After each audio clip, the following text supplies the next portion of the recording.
It seems like salvation, catching people for life, is the point here and not the fate of the planet. But what if people keeping and earth keeping go hand in hand?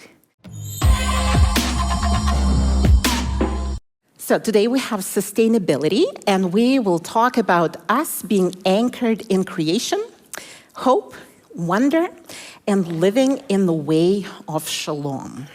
And let's jump right into our text for today. It comes from the Gospel of Luke, chapter 5, verse 1. One day, as Jesus was standing by the lake of Gennesaret, the people were crowding around him and listening to the word of God. He saw at the water's edge 2 boats left there by the fishermen who were washing their nets. He got into one of the boats, the one belonging to Simon, and asked him to put out a little from shore. Then he sat down and taught the people from the boat. Now, for our summer series, we get to choose the texts we want to work through, and I was drawn to this particular story partly because of its physicality. When you read it with all your senses engaged, you can almost feel the sand and the rocks under your feet, smell the earthy, musky lake smells, see the gentle ripple of the waves, but also feel the push and pull of the crowd. And I tend to like busy and crowded spaces. There's a certain energy to them, like our Stampede breakfast. I love it, my favorite. But here, it does not feel that great. The crowd physically presses in on Jesus. Everyone's sweaty, it's hot, it's uncomfortable. So Jesus makes the physical space work for everyone. He gets into Simon's boat and asks him to push out a little from the shore, allowing the natural landscape and the inlet to amplify his voice. Plus, what a genius way to get some space without losing it on people. Sometimes a little distance is all we need, right? Now, a couple of notes on the physical location of Jesus in the story and where this story sits in the timeline of his life. Where's Jesus? Outside, on the lake shore, nothing of the ordinary, except that prior to this moment, Luke gives us Jesus who moves from town to town in Galilee, preaching in the synagogues. And this is the first time we see him teaching outdoors. Other gospel writers call this lake where Jesus is the Sea of Galilee. Luke calls it the Lake of Gennesaret, because Gennesaret was the Greek name of a small and densely populated region west of the lake. The lake and the rich farmlands around it were the lifeblood of that area, supporting 9 townships and about 15,000 people. And fishing, in particular, was a big part of that region's economic contribution to the Roman Empire, and we will return to that. In terms of where Jesus is in his ministry, he is actually at a turning point. His fame is spreading, the crowds around him are growing, and it is becoming clear that it is time to assemble a team. So this is Luke's account of how Jesus calls his first disciples. And there is a beautiful aspect to the story. There is actually no direct command from Jesus, "Come follow me." What we have instead is an eye-opening personal experience in nature that serves as an invitation into a different kind of community. Now, I think that the shift of location from a synagogue to a lakeshore is quite intentional here. Luke spends more words on the physical descriptions in the story than on the content of Jesus' preaching. And I love how these tangible details anchor Jesus' incarnation within creation. It is another way to show that the kingdom of God is not confined to the places of worship or our intellectual engagement with faith, that it extends beyond our personal transformation and salvation, meeting us in every aspect of created life. And just as Genesis pronounces all of creation as good, the mystery of the incarnation reaffirms the goodness of it all. The goodness of bodies and lakes and rocks and fish and plants and air, the goodness of the largest stars and the tiniest of particles. And if our biography shapes our theology, I would suggest that our physical experience of the world is part of that too. My question to you is this: what was it in your story that first helped you see creation as something truly good? Here's my story. I often joke that my mom's longest lasting relationship has been with her garden. And it's quite true. I grew up in Kazakhstan in Central Asia, and growing up, I could not recall a time when my parents weren't working the land. They had regular full-time jobs, and somehow they found the time and energy to basically run an urban farm that supported 3 families: ours, my grandparents, and my uncle's family. And in the survival years that followed the collapse of the Soviet Union, our garden provided not only our food, but also an additional source of income. We grew all of our fruit and vegetables. We enjoyed them in season, and then we canned and preserved and stored what we needed for the winter in cellars. And there was a particular kind of delight in that first apple of the season, or in pulling that first carrot out. Now, around this time of year is when I get regular updates from my mom with pictures of her tomatoes. She would lovingly place a massive tomato on the bowl with a little note with how much it weighs. And last year, I got a photo of a huge heirloom variety that weighed a pound. My mom was beaming. Now, as a child, I didn't care much about all that stuff. Tomato. I wanted to play with my friends and not dig potatoes or pick cherries. But spending long stretches of my child and teenage years with my hands in the dirt, playing and working, picking and eating, has left a huge mark on how I experience the world and food. I am not a great gardener, by the way. That did not rub off that well. But I know in my bones what the psalmist is talking about when he says, "Taste and see that the Lord is good." So when I think about sustainability and the work that comes with it, for me, it has to be rooted in this affirmation of goodness of all the created stuff. Sustainability is more than just a responsible use of resources so that there's enough for future generations. It is about celebrating life that tastes good, life that has a chance of thriving, not just surviving.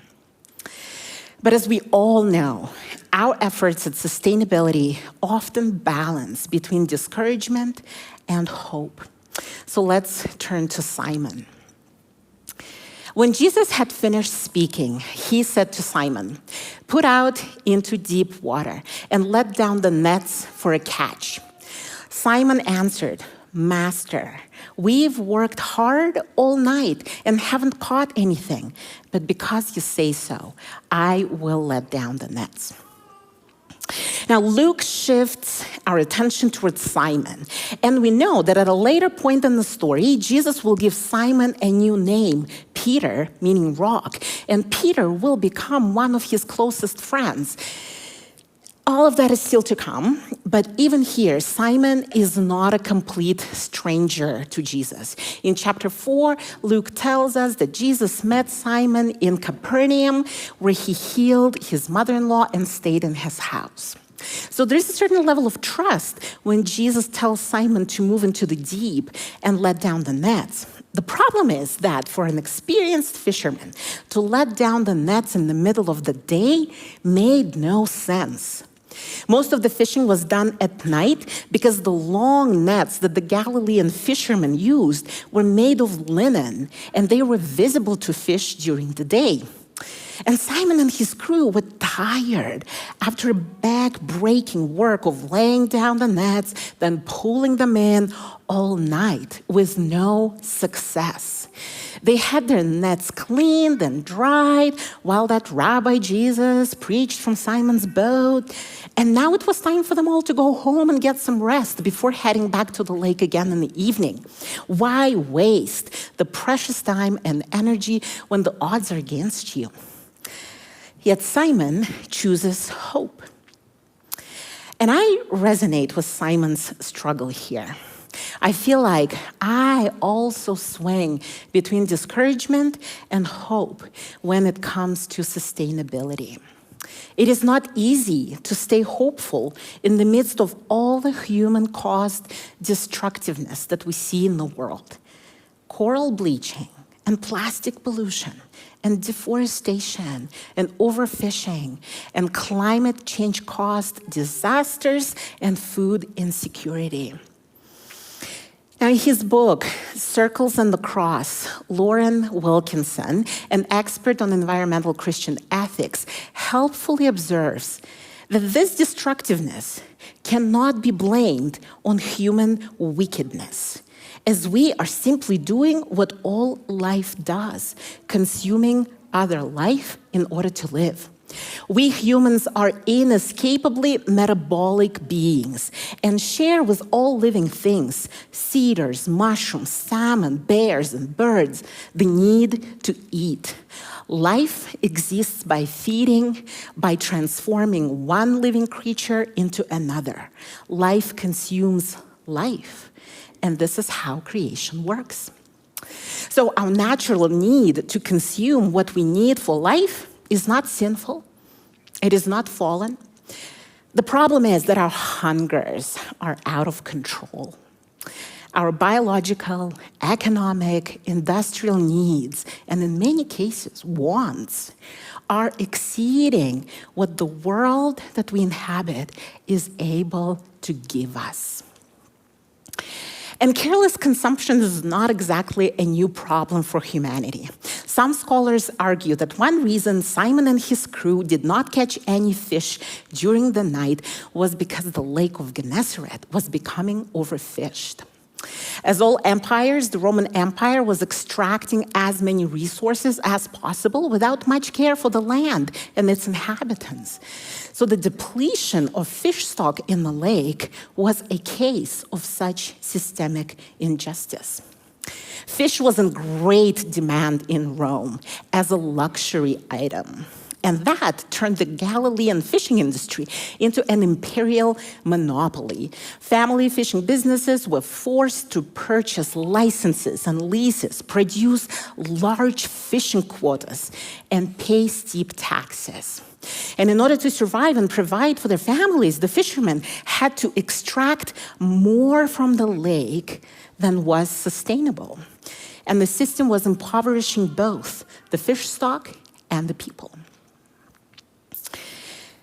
As Simon swings between the discouragement of the night and the hope that Jesus offers, weighing the reality of scarcity and the possibility of abundance, he chooses to trust Jesus.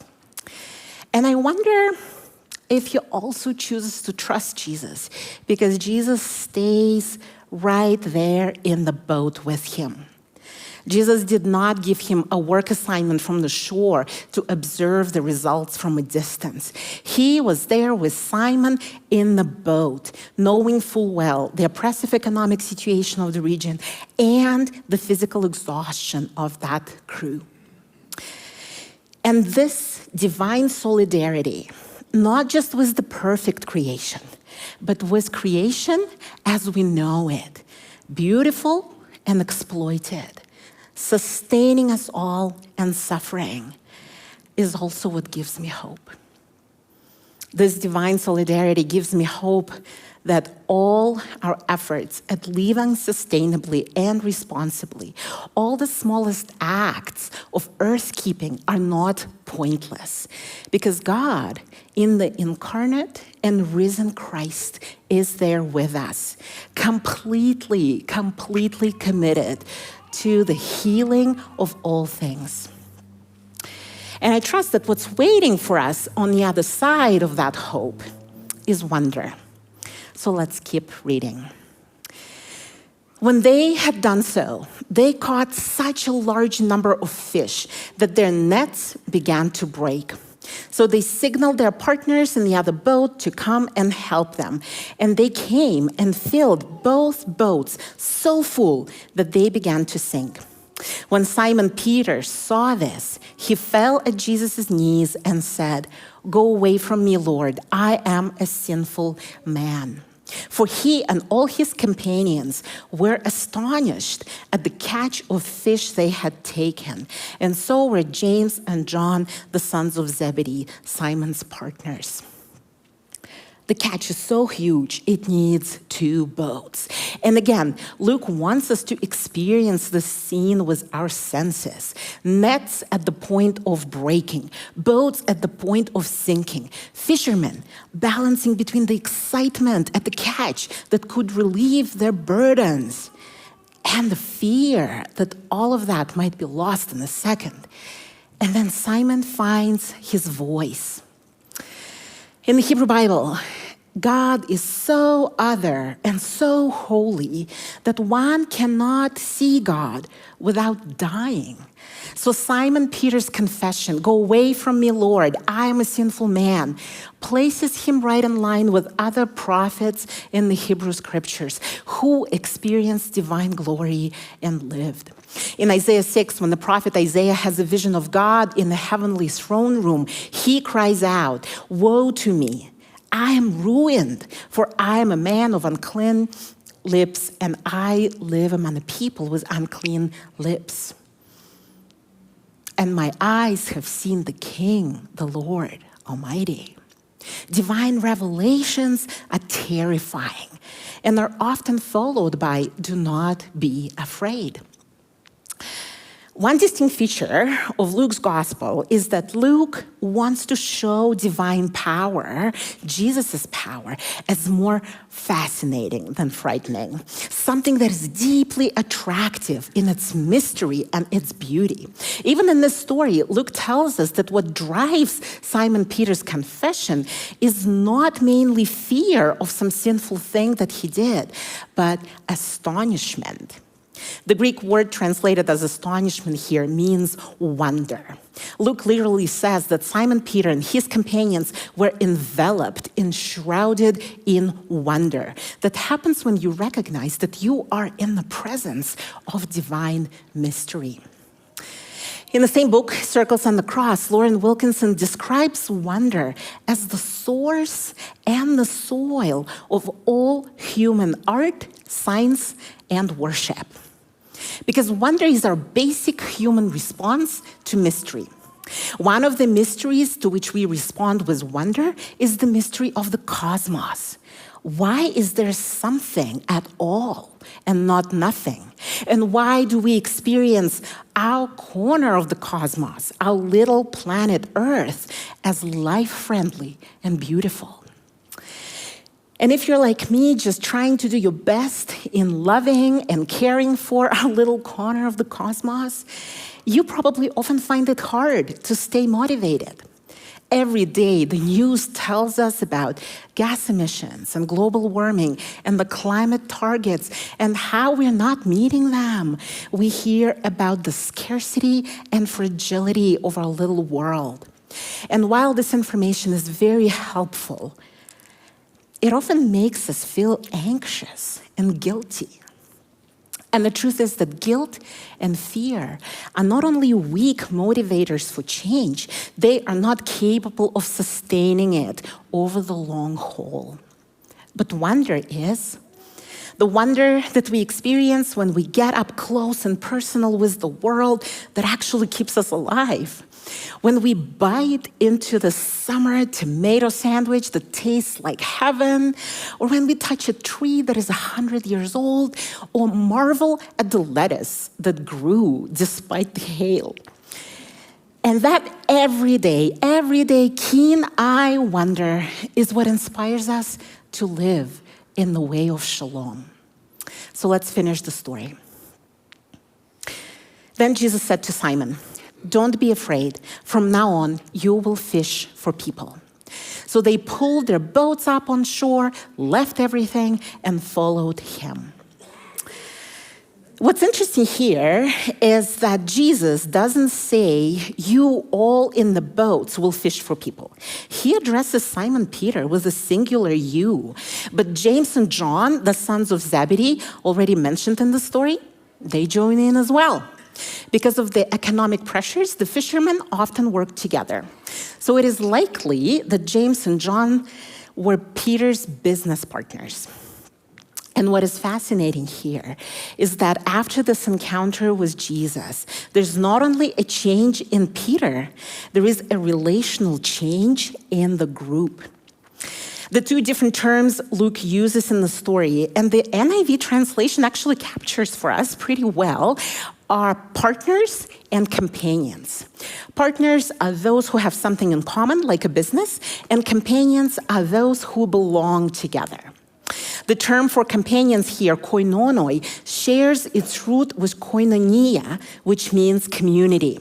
And in the New Testament, this word, koinonia, is used to describe the deep communal bond between the followers of Christ and their collective commitment to the new life that Jesus brings.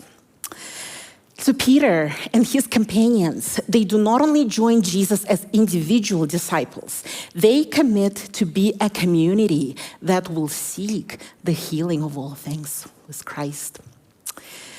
Well, looking at this text, you might say, Yelena, what does it have to do with sustainability and our Christian calling of earthkeeping?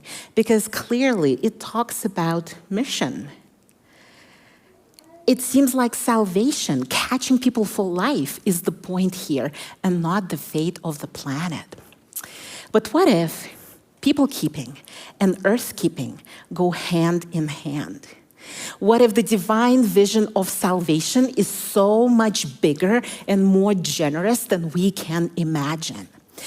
What if when we become fully human, we help the creation around us to be fully alive as well? In the Hebrew concept of shalom, caring for people and caring for the earth are deeply, deeply intertwined. Shalom means peace in its fullest sense, the way God designed all of life and relationships to be. Shalom begins when we move beyond our search for individual well-being to collective flourishing.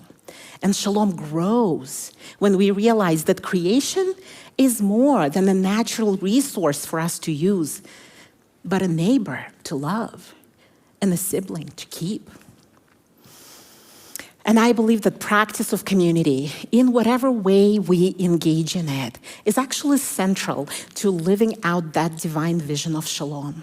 Because every time we do so, we create and embody a shalom-based world, a world that is both sustaining and sustainable. We practice community over meals with friends, and we practice it by restocking the community cupboard for the neighbors we do not yet know.